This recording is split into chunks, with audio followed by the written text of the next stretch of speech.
Nevaeh, will you marry me? I was in a restaurant with my daughter, Sophia, when this happened right in front of us. My husband, Kai, was proposing to his mistress. The surrounding customers started to murmur and focus on them. I've been waiting. Yes, I will. The woman called Nevaeh looked happily in response to Kai's words. The crowd cheered with excitement, wow. And even gave them a standing ovation, a rare scene for many.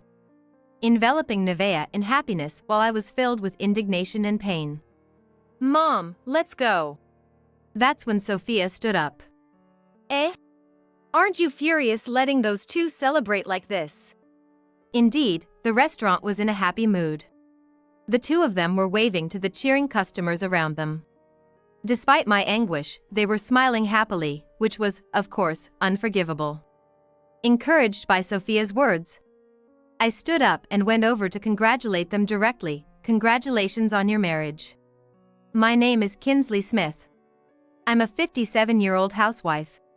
Currently, I live with my husband, Kai, who works as the president of a company inherited from his parents. Kai and I met through an arranged marriage between the son of a business associate of my father's and me. Our family's company, now run by my brother, still maintains a good relationship with Kai's company. Though ours was more of a marriage of convenience and we weren't particularly close, Kai and I managed to get along as husband and wife. We were blessed with our daughter, Sophia, who recently got married herself. From the outside, my life might seem perfectly smooth. But we faced a significant issue. We were not blessed with a son. Kai had always wanted to pass the company on to a son. Of course, I understood his feelings. However, it seemed that was all he could think about. Even when I got pregnant, his first reaction was, "It's a boy, right?" Naturally, it was too early to know the baby's gender. Regardless of how premature I thought his reaction was, he began gathering baby boy clothes and shoes, just because they were on sale. Eventually, we found out the baby was a girl. While I felt slightly gloomy thinking about Kai's reaction, I returned home from the obstetrician and told him the news. Eh? A girl? Kai was visibly disappointed. Even though I expected such a reaction, it still shocked me to hear it. Nonetheless, I tried to console him while caressing my belly. I understand you wanted a boy, but I'm sure a girl will be just as adorable. Please, don't be too pessimistic. Right. Kai seemed to reconsider at my words, but his next statement left me speechless. Well, there's always next time. No worries. Kai brushed off my words with a laugh. The talk of next time and no worries before our child was even born was unbelievable to me. Realizing that our unborn child was not desired by Kai, the word divorce flashed through my mind. However, getting a divorce would inevitably cause problems related to our home and the company. For tonight, I decided to pretend I hadn't heard Kai's remarks and endure it, as I was about to give birth. Then Sophia was born. I had hoped Kai might change a bit once she was born, but he showed no interest in Sophia and didn't even think of a name. I was the one who named her Sophia. Despite his lack of interest in our child, Kai started talking about wanting a second child soon after Sophia was born. While I was physically and emotionally exhausted, I tried to meet Kai's demands, but we were never blessed with a second child. Fortunately, my mother-in-law, who had gone through similar experiences, sympathized with me, which was a relief. However, Kai would sigh and start insulting me every time I got my period. When are you going to get pregnant? I could only remain silent. Kai, who had a good public image, was praised by the neighbors as a wonderful husband. I forced a smile and coped with it daily, but my heart gradually broke. After I fell ill, Kai seemed to realize the severity and reduced his thoughtless comments. My mother-in-law also advised him to cherish me more, and we managed to regain some peaceful days. After that, we were like any other ordinary family. Sophia attended a private school from junior high and continued on to university through an escalator system, eventually working for a general company. A few years into her job, she decided to marry a university classmate. His name is Samuel McKinnon, a young man of Sophia's age. He studied business administration at university and even has experience starting his own company. Now he works for a major bank, handling corporate clients. Though he's the same age, he's someone I truly respect. Sophia told me about Samuel, but Kai's reaction was cold. Experience starting up?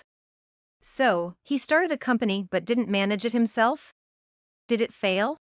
He sold it. Even if that were the case, you don't have to say it like that. He couldn't handle it himself.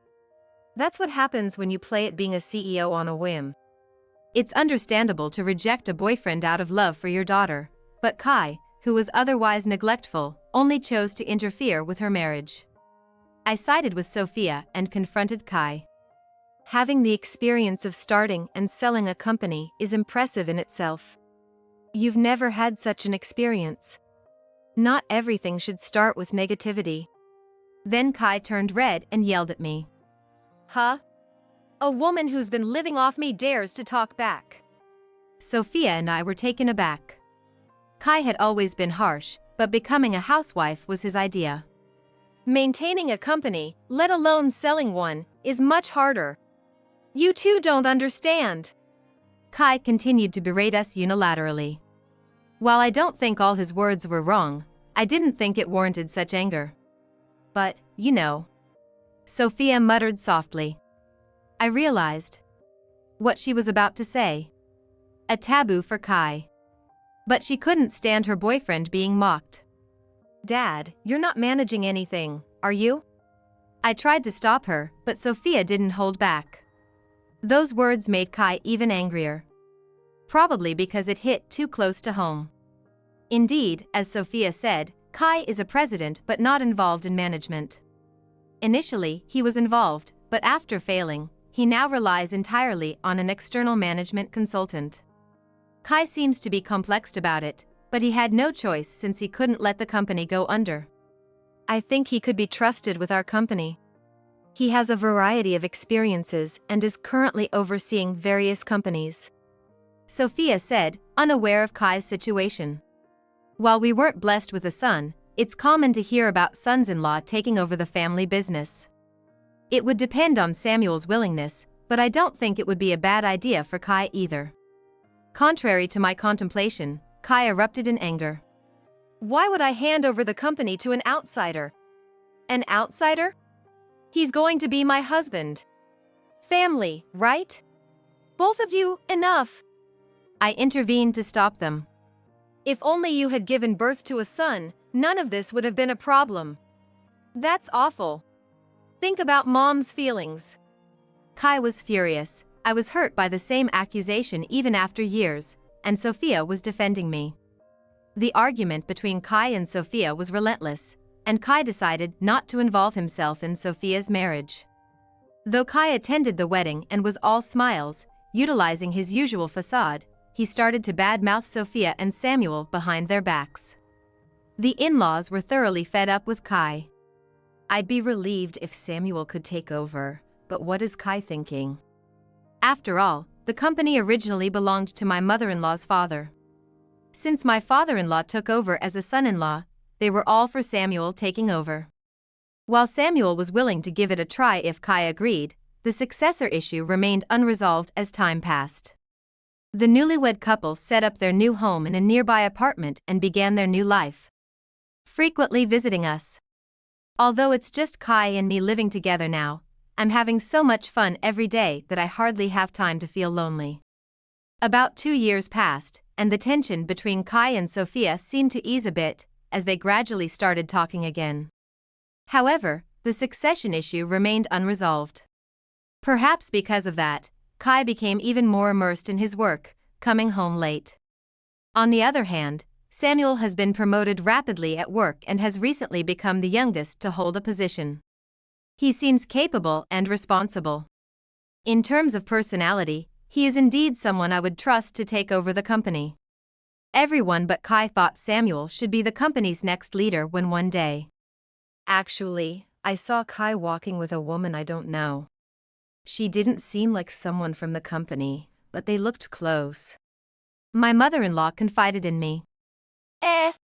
No way. Kai seems so busy with work. I don't think he has time for that. I hope that's the case. My mother-in-law, always on my side, wouldn't lie without reason. I'll ask him just to be sure. Thank you for telling me. I assured my mother-in-law. If asked whether I suspected anything, I couldn't say there was absolutely no clue. There's no way to prove he's really at work, and being the president, he could avoid going to the office under the pretext of business trips. Since we have a consultant, management isn't an issue. Unable to stand it any longer, I consulted Sophia. Got it. I'll look into it. And so, Sophia and I began investigating Kai's possible affair. Frankly, the investigation was straightforward. If I went to the company at the time Kai was supposed to finish work, claiming to work overtime, Kai was actually the first to leave the company and head somewhere else. Nevea. Kai. Then, he met up with a woman and disappeared into the night. It was a shock, but I had Sophia and my mother-in-law. Especially my mother-in-law, who seemed even more shocked than me, cried and apologized. She scolded Kai and told him to stop the affair, but it was still too early for any decisions. Sophia and I began gathering evidence, planning to confront him with undeniable proof. What is this about? I slammed the evidence in front of Kai. Kai looked flustered for a moment but then lied blatantly, she's a client. We just used this hotel for a meeting. Even with all the evidence, I wondered how he thought he could escape. Are you bored? By making me out to be a cheater based on your assumptions, you're damaging the company's reputation. Do you want to ruin the company? He exploded in anger. Honestly, I didn't trust him. Even if she was indeed a client, it was clear there was more to their relationship. But knowing I suspected him, I hoped he wouldn't do anything foolish anymore. If you ever betray me like this, I won't forgive you. I told you, she's a client. You better not make any false accusations if I'm innocent. If he's that confident, things should be fine from now on. We decided to consider the issue resolved for the time being. Months later, Kai mentioned he would stay at a hotel after a business dinner. With Samuel on a business trip, Sophia and I planned to dine out. It was near my birthday, and Sophia had reserved a restaurant at a nice hotel. I would have preferred the actual day, but Dad will celebrate with you, right? I wonder. It's been years since he celebrated anything for me. As we chatted, Sophia suddenly froze, staring intently at one point. What's wrong? Curious, I followed Sophia's gaze and was lost for words. There was Kai, who had said he had a business dinner, sitting across from a middle-aged woman. That woman, Nevea, was the same one I saw with Kai during our investigation. Clearly dressed up, their atmosphere wasn't businesslike but clearly a date. Sophia and I were speechless. Then, Nevea stood up, heading to the restroom. I'll be right back, I told Sophia, who looked worried, and followed Nevea. I didn't intend to confront her. I just wanted to know what kind of person she was. Inside the restroom, Nevea was on the phone. Did Leo eat? That's good. I'm really grateful you're looking after him, Mom. I'll be back tomorrow, take care. I was taken aback by her words. It seemed she had left a child named Leo with her mother. After her call ended, I approached her. Are you on a date? Eh? Nevea was taken aback by my sudden approach. Understandable. But I continued. I'm sorry for interrupting. I was just dining with my daughter, and we noticed what a lovely couple you are. Nevea seemed to relax a bit and smiled. Really? That's so nice to hear. You both look wonderful together, and your son? He must be home alone tonight. It's important to have some time for just the two of you. Nevea seemed completely disarmed by my words. Actually, we're not married yet. We're facing some problems right now. Problems? Well, he has a wife. A hopeless woman, really. He wants to leave her and marry me. He's very fond of my son too, and wishes she would just disappear. Nevea's tone was almost mocking. Despite initiating the conversation, I felt a surge of anger at her words. Knowing that Kai was married and still insisting on marriage, this woman, and Kai, who neglected his own daughter and dotes on others, infuriate me beyond words. Still, I managed to keep my irritation hidden. Is that so?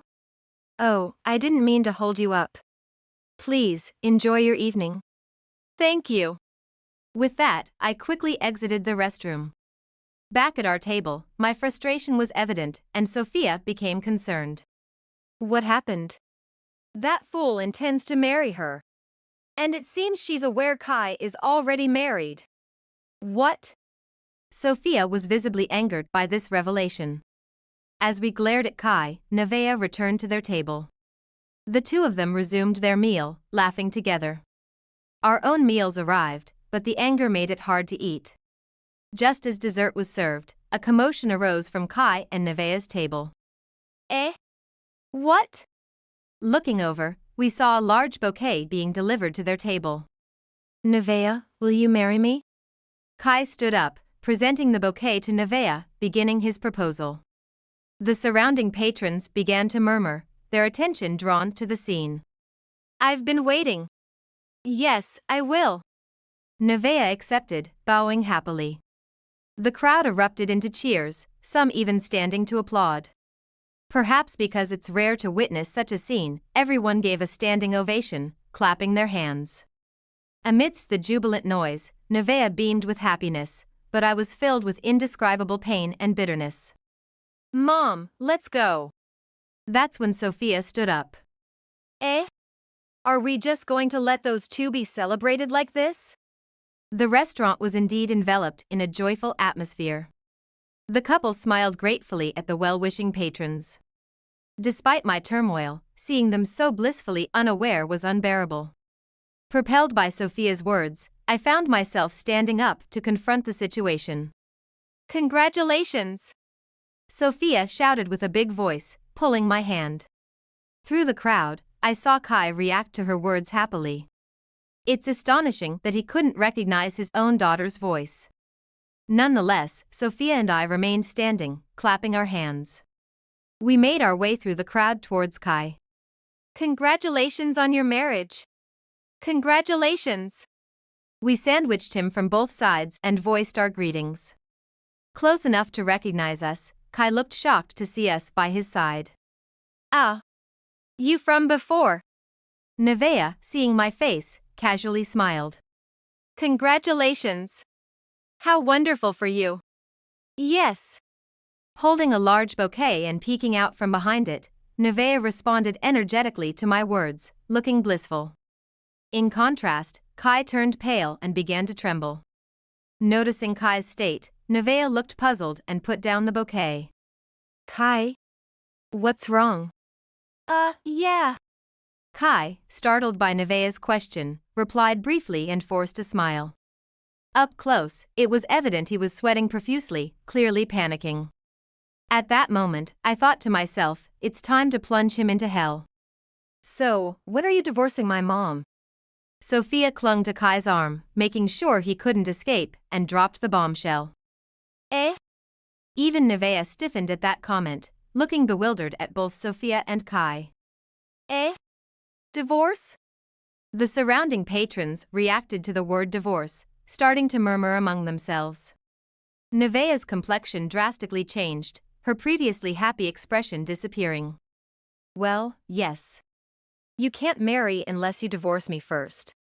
My words, loud enough for the surrounding customers to hear, turned the atmosphere on its head. Nevaeh finally realized who I was. You knew who I was and approached me? Trembling, Nevaeh confronted me. Her face contorted in anger. It was a classic case of the pot calling the kettle black. Yes, thanks to you, we learned not only that Kai was seeing someone while married but also that you were aware of his marital status and still engaged in a relationship with him. To me, that makes you an offender. Offender? That's such an exaggeration. Nevaeh began to falter at my words, but Kai, still held by Sophia, couldn't flee and didn't attempt to defend Nevaeh. Taking advantage of the situation, I pressed on. An offender, right? You knew Kai was married, didn't you? Both of you can look forward to a lawsuit for damages. Damages? Nevaeh echoed my words and fell silent. Of course. The celebratory mood of the restaurant had completely shifted. It seemed the spectacle had garnered more attention than the earlier celebration, with some even starting to film. Wow, a real drama unfolding. Crazy. He proposed without being divorced? Proposing amidst an affair, what was he thinking? Whispered jeers about the two began to fill the air, gradually painting their faces red with embarrassment as they hung their heads in shame. Perhaps they finally realized the disgrace of their actions. That's enough, isn't it, Kai? I addressed Kai. Devoid of his usual bravado, he looked up at me hesitantly, almost pleadingly. Be prepared. I gave Kai a seraphic smile, a prelude to dropping him into hell. What do you mean? Hearing my words, Kai slumped down, as if drained of all strength. Sophia released Kai's hand as he reached out to her, saying, Sophia. Don't touch me. Sophia slapped his hand away. Abandoned by everyone, the two were left exposed to curious onlookers. Leaving the restaurant, Sophia and I left them behind. That night, Sophia decided to stay over at our house, unwilling to leave me alone. I was grateful she came, especially since Kai, who wasn't supposed to return, came home. What are you doing here? Came back for something you forgot? Nevaeh is waiting for you, isn't she? No, that's... Kai stuttered, struggling to find the right words. As the conversation faltered, I added more. Or did you bring a divorce paper by any chance? At my words, Kai twitched and muttered a quiet sorry. Sorry wasn't nearly enough to cover the situation. I smirked slightly and waited for Kai's response. Under the piercing gaze of both Sophia and me, Kai seemed to realize he couldn't evade the truth any longer. Suddenly, he apologized.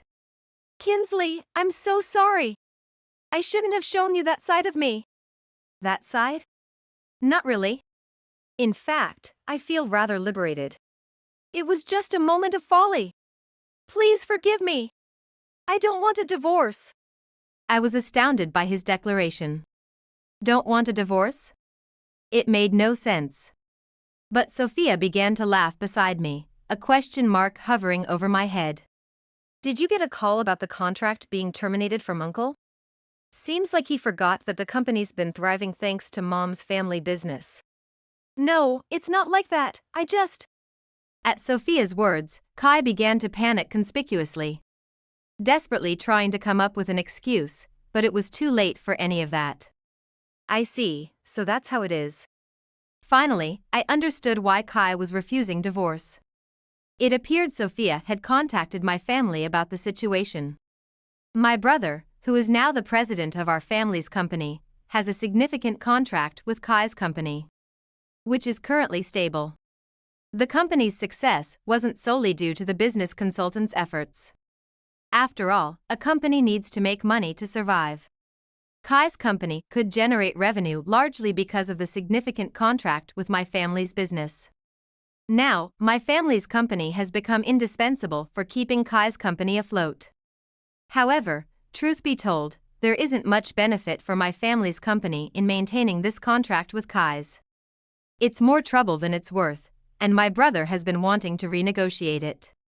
Job's just getting tougher, but can't help it since my sis is involved. My brother always said, and Kai was aware of this. Come on, it's all about connections between families. Don't be like that, I'm counting on your continued support. Kai would say, pouring drinks for my brother at the Christmas party. Perhaps Kai took my brother's complaints as jokes.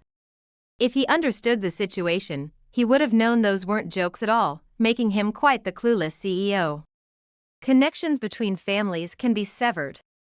A contract is just a contract, right? I'm going through with a divorce no matter what. And you have to marry Nevaeh. You promised her, right?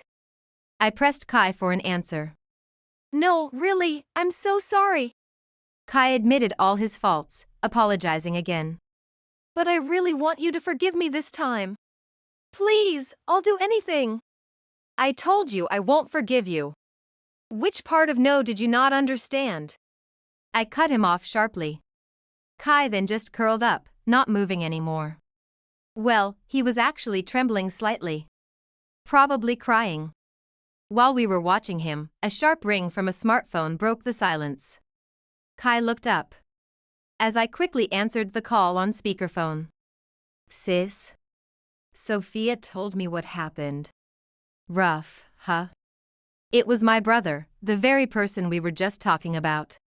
Kai held his breath. I don't know what they discussed, but Kai must feel terribly embarrassed to come begging for reconciliation after being exposed. Yeah. But I've decided on the divorce, and it's no big deal. I acted tough, boasting a victorious smile. Really? Sorry for causing you trouble. Not at all. I'm actually relieved to cut ties with Kai. He's been acting all high and mighty without doing much, and it was bothering our employees. His words made me glare at Kai. He was supposed to have a good public image. But to act so arrogantly towards my family's employees was unthinkable. Perhaps sensing what I meant, Kai looked away from me. Well, we're still continuing the contract for this fiscal year. But if Kai causes you any more trouble, just let me know. I'll terminate the contract right away. Then, it'll be the beginning of his countdown to bankruptcy. Hearing that, Kai seemed to finally worry about his own fate. With teary eyes. How reliable. I'll count on you then. I hung up the phone, watching Kai break down into tears immediately after. The call ended, and Kai was left crying, a pitiful sight indeed. I'm truly sorry. I've apologized so much, please give me a break. Huh? Did you even listen to our earlier conversation? If you cause me any more trouble, I can get my brother involved, you know? I said to Kai. Kai, wiping away his tears in frustration, became subdued. No, it's nothing. I'm truly sorry. He murmured tearfully and apologized again, remaining motionless. Then get out of here already. I didn't want to see Kai's face anymore. However, contrary to my urge to kick him out, Kai showed no signs of leaving. Even with Sophia's urging, he wouldn't budge or say anything. His behavior was unnervingly odd. Should I call the police? Sophia suggested. Nodding in agreement, I immediately dialed 911. Kai continued to sit there until the police arrived, and only then, after being persuaded by them, did he finally move. It's all your fault, isn't it? You shouldn't trouble your wife and daughter anymore. The police said while patting Kai on the shoulder. Eventually leading him outside.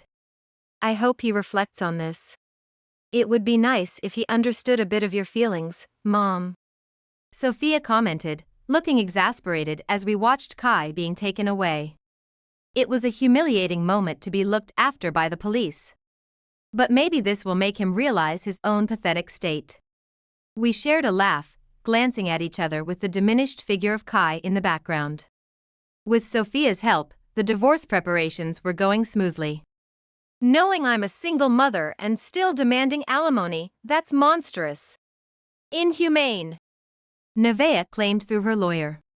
Well, you knew he was married and still got involved, that makes you a monster too. You knew you'd have to pay alimony, didn't you? I refused to waive or reduce Nevaeh's alimony. There was no reason for me to be considerate after she told me she wished I would disappear in the restaurant's restroom. Knowing her character, there was no way I'd be inclined to consider her. Kai grumbled until the end but agreed to pay the alimony and proceed with the divorce. You've hurt Kinsley enough, haven't you? You shouldn't bind her anymore. My mother-in-law said, siding with me. My in-laws sincerely apologized for Kai's actions. Despite everything, I loved them. I wasn't about to blame them. I was grateful for their support. It seemed like Kai planned to leave Nevaeh, but he ended up remarrying her because she wouldn't let him go. I bought a house in the same apartment complex where my daughter and her husband lived, starting a new life. Just when I thought things had settled, Kai found my house and showed up. Help me! Nevaeh's saying she wants her son to take over the company. Kai pleaded right off the bat for my help. But coming all the way to my house just to tell me such family issues was irrelevant to me. Who cares?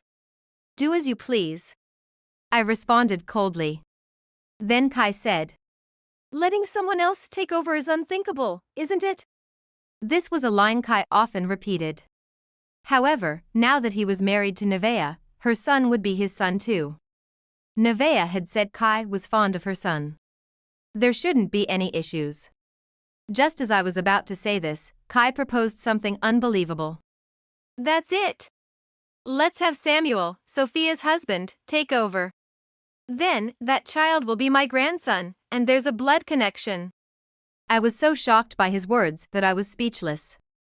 I was frankly appalled by Kai's remarks that made me question his humanity. After insisting Samuel couldn't take over, which mouth of his was saying this now? I couldn't help but yell out. Nevaeh's son is not your son. Well, your dream of wanting a son has come true. Nevaeh's son may be Kai's son in a way, but blood ties are something you can't change. Essentially, it means he'll always be letting an outsider take over. If the company even lasts that long. That's... Kai seemed desperate. I felt a bit sorry for my in-laws, but it was their only son, Kai, who had caused this mess. There wasn't much I could do. At least try to love him as your real son. I advised Kai on what he could still do. Kai made a sour face at this. He's already grown up. He'll graduate high school next year. I was taken aback, having assumed from Kai's earlier words that Nevaeh's son was a young child, but in reality, he was about to turn 18. Moreover, he attends a school known for its low academic performance and poor discipline, and his grades are bad too. It seemed Nevaeh's real plan was to have her son enter Kai's company and eventually become the CEO because there's no prospect of further education or employment. Kai was utterly deceived by Nevaeh into marriage. Bit by bit, Kai shared this story. Learning this, I wanted to burst into laughter at Kai's predicament, but seeing him so earnestly troubled, I restrained myself. Even the business consultant is at his wit's end, but that's no longer my concern. At least, could you speak to your family about the contract, to see if anything can be done? Kai brazenly asked, but I firmly refused. No way. Who would trust the CEO of a company who commits adultery? It seems there's no future for it either. Kai continued to complain about Nevaeh. But I paid him no attention, insisting it was all his own fault. Ultimately, Kai left with nothing resolved. Kai, who had always wanted a son, didn't truly cherish me or Sophia. It was like karma had caught up to him, I thought with a smirk. One day, Sophia contacted me. Our dramatic scene had become a topic on the internet, even revealing Kai and his company's details. I received thoughtful messages from those I had known during my marriage to Kai. When I tell them I'm doing well, everyone uniformly informs me of Kai's current situation. It appears that Nevaeh's son has indeed taken over the company, and its internal affairs are beyond salvageable. The household is not harmonious either. Several employees have seen Nevaeh neglecting household duties and gallivanting around, flaunting her status as the CEO's wife and causing trouble outside. Companies that had dealings with us are unanimously reconsidering their relationship with Kai's company. It might have been good timing that my connection with Kai was severed. According to Sophia, the in-laws are no longer in contact with Kai, who will likely become even more isolated in the future. It's only a matter of time before the company, his last stronghold, is gone. Meanwhile, I'm living a free and easy life. When I learned about my divorce from Kai, it turned out my daughter and her husband have assets worth about $2 million. Samuel managed and grew the assets from the sale of his company, telling me not to worry about money. What a reassuring thing to say. Currently, Samuel has transitioned to working with my family's company, striving alongside my brother to expand the business. They plan to go public soon, which means the company will grow even larger. And there's another growth to celebrate. Sophia's belly. It's a boy. Soon, I'll have a grandson. That has become my #1 joy now. Despite the hardships, there's bound to be plenty of happiness ahead. I believe in that and live for today.